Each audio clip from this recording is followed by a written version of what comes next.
Boom! Hi, it's your girl, Bold Baddie, aka Thando. Basically, I'm 22 and I work in security.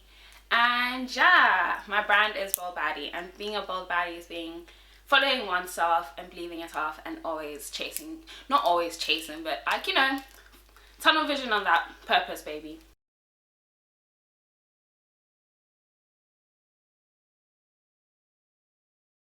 What does healing mean to you? Oh, thank. Healing to me means being the best self you are, which is, in words, your highest self. So I believe that we have our inner child, our outer child. People may see that as the devil on your shoulder and the angel on your shoulder. Those two voices that are constantly going at it. And you being the core main character in your own story, healing puts you back on your path. It takes away all the pain, all the trauma that you react from that you may not even realize until you take the time to heal.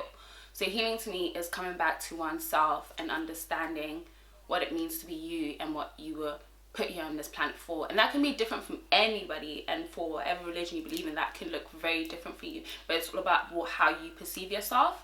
And if you perceive yourself through the lens of the world or how you were raised or all these other things, like there's a lot of triggers in life. So healing it removes all of that and it brings you to the one start, and it just, I don't know, it just, yeah, it opens up a whole new world, like a whole new world. That's what healing is to me. It's a new world. How have you been able to apply healing to your personal life? Personally for me, the way it worked, when the whole process started, I didn't even realize. I remember just thinking, I need to get my shit together. Like, I was tired. You're just tired. That's where I was at. And I was like, okay, dude, just try something new. Just try something different. Just see what happens. Read more, play more, get out more, meet new people, do all of that. And gradually, I'd get these experiences and I'm like, this must be teaching me something. And healing really makes you put a perspective onto things. Like, we go about our day, or go to work, go back, go there, go see your friends, go blah, blah, blah. Like, all this stuff is happening and nobody's really focusing on what life is trying to teach you through all these people you meet and everything like that. So healing really put it into perspective for me. And I started to take a microscope in my life. Decide what I wanted to keep, decide what I didn't want to keep. And it is a very hard and long process. It didn't just happen that I was like, oh, yeah, I'm going to stop drinking. I'm going to stop smoking. I'm going to stop chilling with them. No, it's a hard process. And I've been doing it for like a good 3 to 4 years now. And I'm still struggling. So as much as I can say healing, it's helped me have perspective in terms of what I want for myself and what I need to do to get there. And accepting that things have to change. Because change is important. Change is scary, but it's going to happen anyway. So the best way you can prepare is prepare yourself to be ready for it. But yeah, that's how healing has helped me. Like, I can't say I'm scared of anything anymore, to be honest. I know that everything's going to be okay either way. So yeah. But did something specific happen in order to for you to get to that point about this healing process? Something specific did happen. Like, something specific happened where I had to do shadow work. And that was where, when you meet someone and you have this whole bliss and it's great and everything's going good, and then most people after that, they tend to get into relationships. Some people get married, some people have kids, and then it's all of a sudden everything comes crashing down. Well, for me, all that happened in like a month. I mean, that's good. Like, literally, at least I didn't take it that far. So, like, literally, I was on this euphoria, I was on this high, I was thinking, oh my gosh, I'm so happy. And then the person left, and all that went through.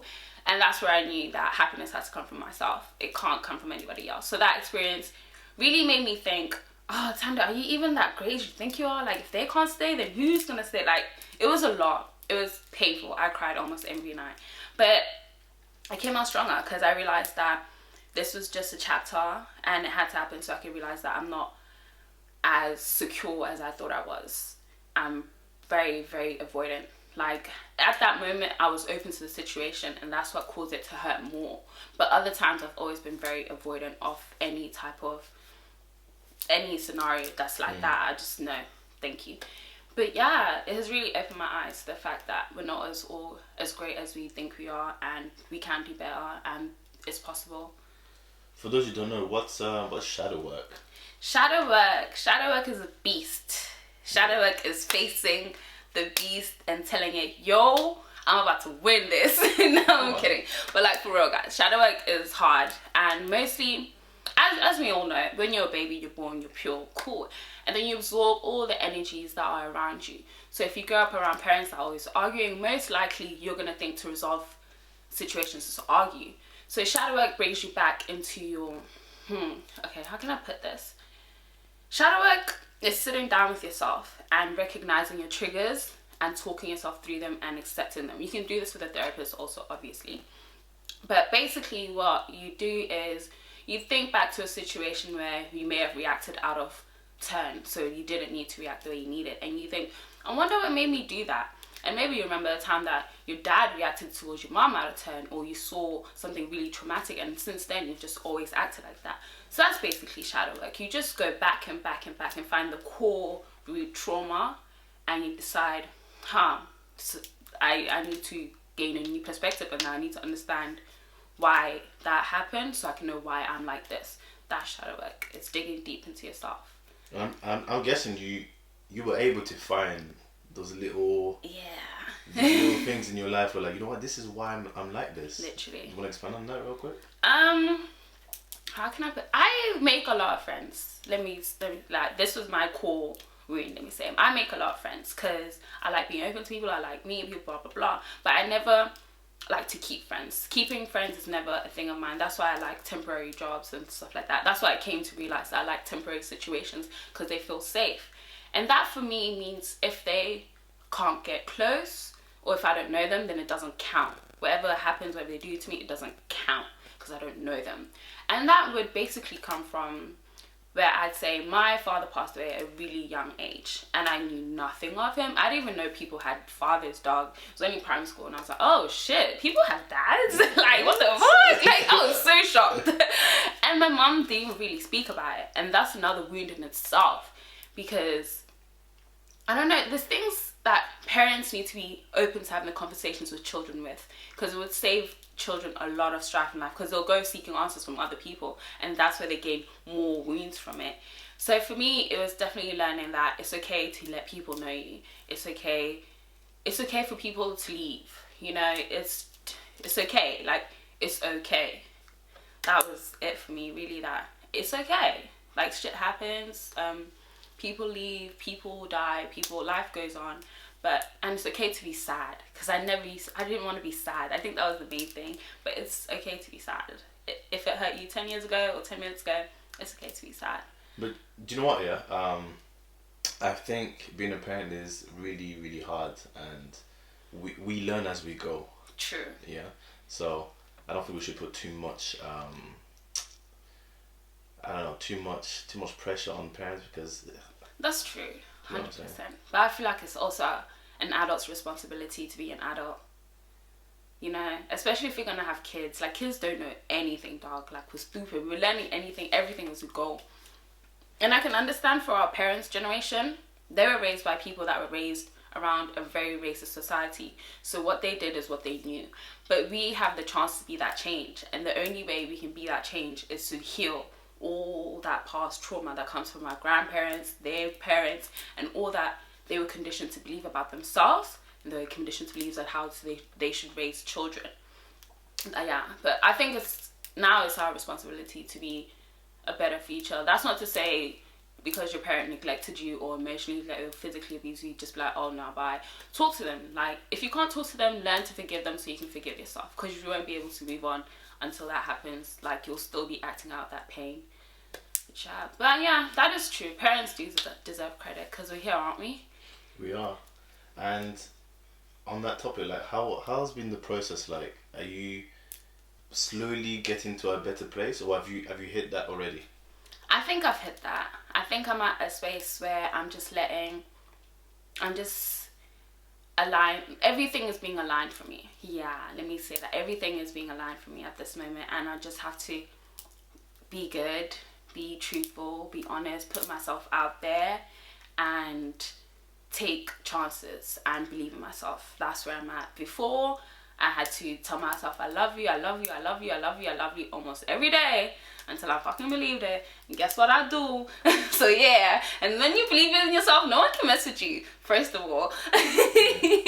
And the second year, it was all about figuring out who I really, really am outside of stereotypes, outside of everything, you know? Yeah. Yeah, and last year, which was the third year, I was learning to let life flow with me, not me going against the current just so I can do my own thing. So I've learned all of that these past few years, and now I'm just aligning myself. I listen to my intuition so much more now. I trust myself, I trust above, I trust, like, I just trust in so much now, and I know it's because I've grown to realize that at the end of the day, it's about me and what I do with my time and right now. But yeah. You know, you mentioned about temporary friends, temporary people. Yeah. Do you think that you may have commitment issues or not? I don't think so. I think I'd be very good in a relationship. I just think I just don't know how to tell what's more to commitment and what's more for temporary. Like, people tend to everyone has attachment issues, and mine would have been anxious avoidant, where if it gets too serious, I just anxiously keep away from it, you know? But I don't know. I won't say commitment issues. I feel like I could commit, but I want to be solid in the foundation because I've built my own foundation now, and I want to be someone that has their foundation. So before, I didn't have a foundation. So maybe before, but I definitely didn't have a foundation before, but now I do. And I know what I want, and I know what I deserve, and I know how I'm going to get it. What process did you take in order to get to where you are today? A lot of it was trial and error. There were a few things that I tried that I knew wasn't for me. There were a few things that I tried that I still do today. So the basics would be, you know, meditation, manifestation, reading a whole book that you read, like getting that mentality off. You need higher help because you won't be able to do this. Whether that's God, your higher self, the universe, you need help, dude. Like, you cannot do this by yourself because you don't know. You obviously know yourself, but you don't know your core. Exactly. Okay, and so I would read a lot of psychology books, so I'd figure out why I am the way I am, or why other people are the way they are, and why it makes me react that way. And I was reading generally books on healing specifically to my situation. So there was this one book I read, damn it, can't remember it, but she basically, Taming Your Outer Child. So that's taming that little devil on your shoulder. So she basically said, write a letter to your outer child and you explain to them. Like, for example, for me, it was junk food. Like, is it junk food there? It is, because I want it to be healthy. I want to be really, really healthy. So I wrote a letter to my outer child. My dear outer child, look, you've been going crazy and we need to get it together because I want to be this, and that. And because of you, I'm this, and that. And we really need to... I told my outer child that I'm in charge now and I'm in control of what we do and how we act. And then you write yourself a list of guidelines of how you live your day-to-day basis and what things you're going to try to avoid so the scenario doesn't like grow out of proportion of, you know, so you can reach your goal. You need to really take the time and dedication and need the discipline to really tell yourself that, look, I want to be doing this by the end of the year and I need to do this and that, so that means I need to stop doing that, this and that. It's really it's a step. It's not easy though. It's really not. Like, it's been 2 years since I wrote to my outer child and we're still struggling, but we're getting better because we understand each other more now. Yeah, and in the process you'll start off by being sort of harsh on yourself, but that's just conditioning. You're gonna be one to push yourself hard. You have to. Like, yeah, but as you gradually learn what your triggers are and what makes you not want to work out, what makes you not want to go that extra lap, what makes you not want to not have that sweet or cake, you'll learn to talk to yourself and be like, hey, you know what, I understand you've had a long day, I understand you want to go to sleep, but if we do this, I'd feel so much better. If we go this extra lap, I'd believe in you so much more. It's like talking to yourself differently and just putting that faith, building that faith within yourself that you can do this, you can push yourself that extra mile. And that brings me to the importance of why. Now, the importance of why is, like, why do you wake up in the morning, dude? Like, why do you give money to charity. Like, why do you kiss your mom? Blah, blah. Like, you know, before you go, you know what I mean? But yeah, why? So write down what your why is, and if you don't know what your why is, that's okay. You'll figure it out on the way. And also have values. Now, values and why go hand in hand, because one provides you with a reason to not give up, and that will be your why, and one provides you with a basis of how to get there. So that's your values. Your values are, I will never work for unethical companies. Your values are, I would never murder someone for money. Your values are, you know, your values are your reason for the why. Okay, it's important to have those. Very, very, very important, especially if you want big dreams, because you need to know that there's certain things that people are going to expect of you, and you're going to say no, because either way you trust that your plan is going to come together no matter what, and you don't have to sacrifice yourself for it. Okay, so yeah, the importance of why was a very big part for me, because I want to be healthier. I want to be like running miles daily easily.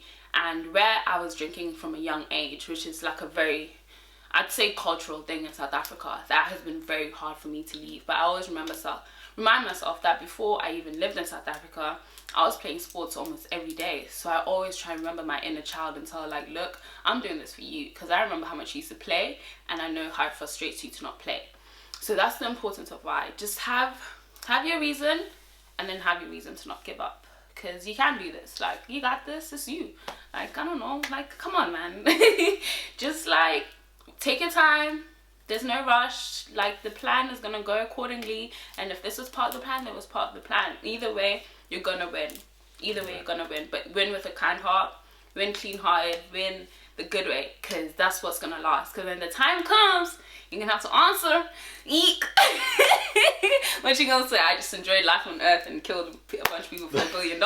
No, bro. Like, get it together. You can, and you will. You just have to push yourself. You have to get out of that comfort zone. Comfort zone. Ooh. Comfort zone is a sneaky one. Because you won't even expect it. Like, you'll think, oh, me doing 3 laps is great. But, like, you doing 3 laps is your comfort zone. You could be doing 4 or 5. Like, what's stopping you? That is your comfort zone. I don't know, saying, oh, I only eat, I don't know, but you know what I mean? Like, these little daily things that you think is just enough, it's not. You can push yourself. You just didn't want to. So figure out why and get to it, because you can. And just outside that comfort zone that's where everything's just gonna bloom. Applying all of this, did this improve your mental health? I'm not saying that your mental health was bad before, but did it make it healthier? Oh, 100%. Like, I think before I used to have a mentality of only what I want matters because I matter. But now it's I matter because other people matter. I give more. I used to give before, but it just used to be, oh yeah, you know, give. But now it's like, you know what, this person might need this more than me, and I don't know what they've been through, and like, if I could give more, I will. Like, that's a minor. I didn't, you know, like, it definitely has. I feel like I have a different perspective on a lot of things. I've let go of the attachments I had to people, even though I knew it wasn't healthy. Like, I knew it wasn't healthy, and now I've just let go. And yeah, it definitely has. I think I take care of myself more. I'm trying to learn way more about myself. I'd say that I'm an only child, so for me it was a very singular lifestyle. I taught myself a lot of stuff, and TV taught me a lot of stuff, and books taught me a lot of stuff. But now I'm open to learning more from the world. I'm open to having conversations with people and learning how they did this and that, because I used to think, I got this, minor, who do they even think they're talking to? But now I'm very more open to the world. I understand that everyone is special just as I am, and we all have something to give that's vital, whether we know it or not. And you can't prejudge people and assume just because they look a certain way or they act a certain way, they don't know certain things that they don't know. People know. They just don't have, a lot of times they just don't have the opportunity to express some stuff. And when you give people that space, you'll learn a lot.